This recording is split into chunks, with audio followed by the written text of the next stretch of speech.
The live TV, सच सबसे आगे। नमस्कार, आप देख रहे हैं द लाइव टीवी और मैं हूं आपके साथ मुनमुन रहमान। हमास और इजराइल के बीच जंग को 40 दिन से ज्यादा का समय बीत चुका है। इजराइल लगातार हमास के हमलों को नाकाम करने की कोशिश कर रहा है।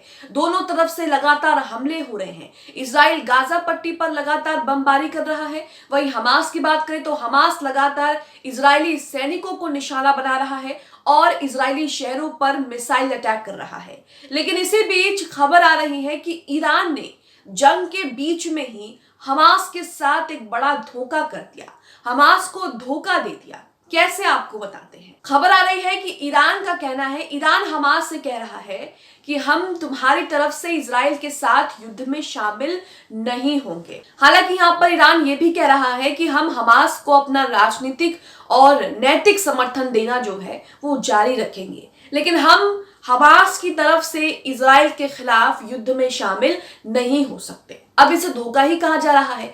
जो ईरान लगातार इजराइल को चेतावनी दे रहा था गाजा पट्टी पर बमबारी करने को लेकर, अब उस ईरान के बोल बदल गए हैं, उस ईरान के तेवर बदल गए हैं और वो ईरान हमास के साथ धोखा जैसा ही कर रहा है। हमास से साफ साफ ईरान ने कह दिया है कि हम तुम्हारी तरफ से युद्ध में शामिल नहीं हो सकते, हम सीधे युद्ध में शामिल नहीं होंगे, हमें अपनी लड़ाई में मत घसीटो, ये भी कहा गया है। पूरा मामला आपको बताएंगे, क्या कुछ कहा है, क्यों कहा है और किस तरह से ईरान और हमास के बीच अब रिश्ते क्या कुछ होंगे, साथ ही इसमें इजराइल का फायदा है या नुकसान है, ये भी आपको बताएंगे। आप अपनी स्क्रीन पर न्यूज 24 का ये ट्वीट देख रहे हैं। न्यूज 24 ने यहाँ पर जानकारी दी है और लिखा है कि अपनी लड़ाई में हमें मत घसीटो, ये ईरान हमास से कह रहा है। आगे लिखा है कि ईरान की हमास को दो टूक, कहा आपके इस युद्ध में शामिल नहीं होंगे। आगे लिखा है ईरान हमास को अपना राजनीतिक और नैतिक समर्थन देना जारी रखेगा। अब ऐसा क्या हो गया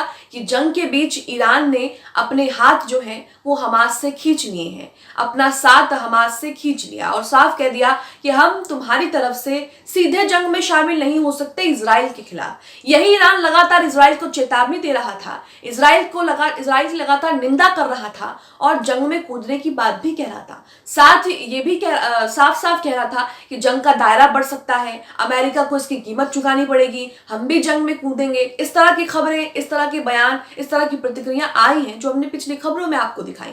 लेकिन अब ईरान साफ साफ कह रहा है हमास से कि हमें अपनी लड़ाई में मत घसीटो और हम तुम्हारी तरफ से सीधे शामिल नहीं हो सकते इजराइल के खिलाफ युद्ध में। अब आज तक का ये आर्टिकल भी आपके सामने है जिसमें विस्तार से समझेंगे कि क्या कुछ कहा गया है और इसी के साथ हमास का क्या कहना है, ईरान ने और क्या कुछ कहा है इसे लेकर। आप अपनी स्क्रीन पर आर्टिकल देख रहे हैं जिसकी हेडलाइन वही लिखी है कि अपनी लड़ाई में हमें मत घसीटो, इजराइल से जंग में ईरान के सुप्रीमो लीडर का हमास को झटका। इसे झटका भी कहा जा सकता है, कई लोग इसे धोखा भी कह रहे हैं, कई लोग इसे विश्वासघात भी कह रहे हैं, कई तरह की चीजें जो हैं वो कही जा रही हैं। इसमें लिखा है कि इजराइल और हमास जंग को बुधवार को 40 दिन हो चुके हैं।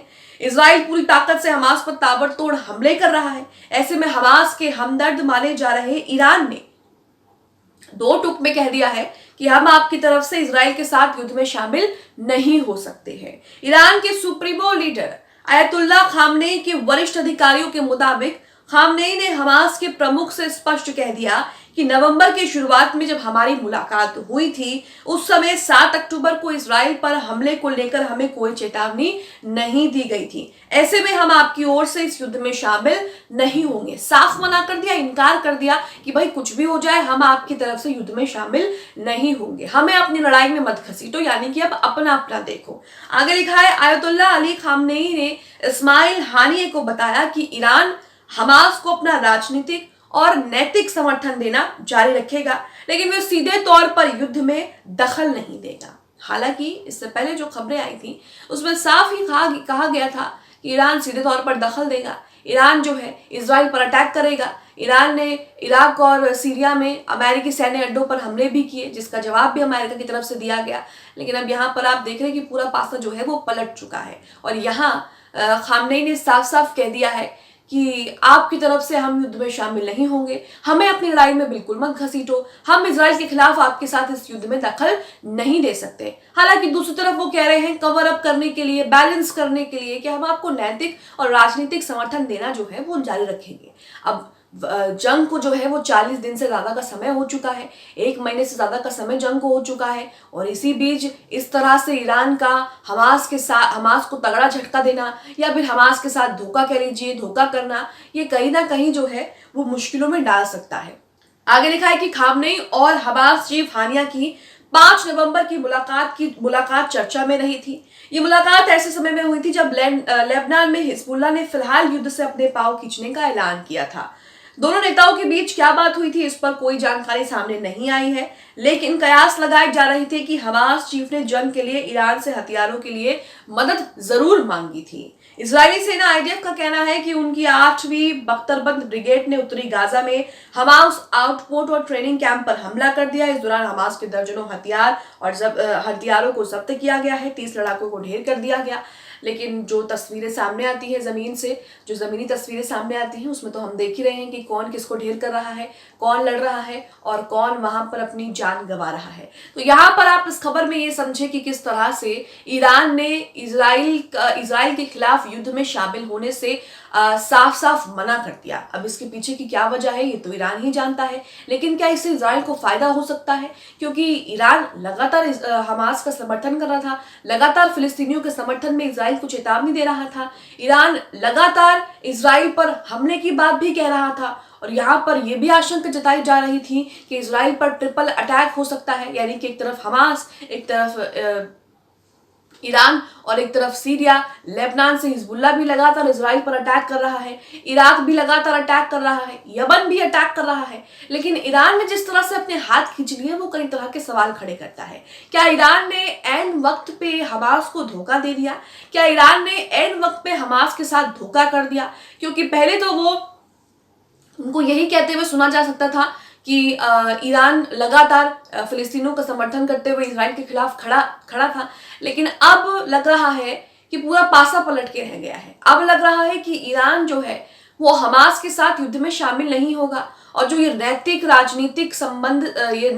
राजनीतिक समर्थन देने की बात की है, ये भी ऐसा लग रहा है कि बैलेंस करने के लिए कहा गया है। क्योंकि एक तरफ तो उनको तगड़ा झटका दे रहे हैं तो दूसरी तरफ दिलासा देने के लिए जो है ये कहा गया है। ऐसा कई लोग मान रहे हैं, कह रहे हैं। तो कई लोग सोशल मीडिया पर ये भी कह रहे हैं कि ईरान ने इजराइल के खिलाफ जाने से मना कर दिया है और हमास को धोखा दे दिया है। आखिर इसके पीछे की क्या वजह है? कई लोग सोशल मीडिया पर तरह तरह की बातें कर रहे हैं। आप इसे लेकर क्या सोचते हैं हमें कमेंट बॉक्स में बताइएगा जरूर। आपको बता दें कि 7 अक्टूबर को हमास ने इजराइल पर हमला किया था और ये 7 अक्टूबर इजराइल की नींद उड़ा ले गया। 7 अक्टूबर से लगातार हमास इजराइल में घुसपैठ की, उसके बाद हमले किए, इजरायली शहरों में जो है वो कब्जा कर लिया। उसके बाद 200 से 250 लोगों को बंधक बनाकर अपने साथ ले गए, जिसके बाद इजराइल ने भी जवाबी कार्रवाई में गाजा पट्टी पर मासूमों की जान लेना शुरू कर दिया, बच्चों को निशाना बनाना शुरू कर दिया। हालात ये हो गए कि इजराइल पर वॉर क्राइम के आरोप लगने लगे, लेकिन उसके बावजूद भी इजराइल को यहाँ पर कोई फर्क पड़ता नजर नहीं आ रहा।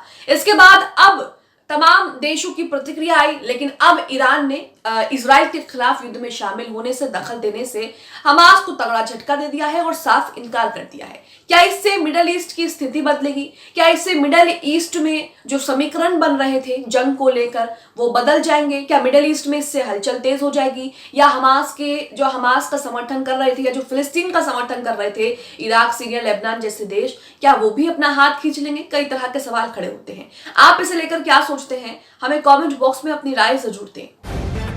द लाइव टीवी, सच सबसे आगे।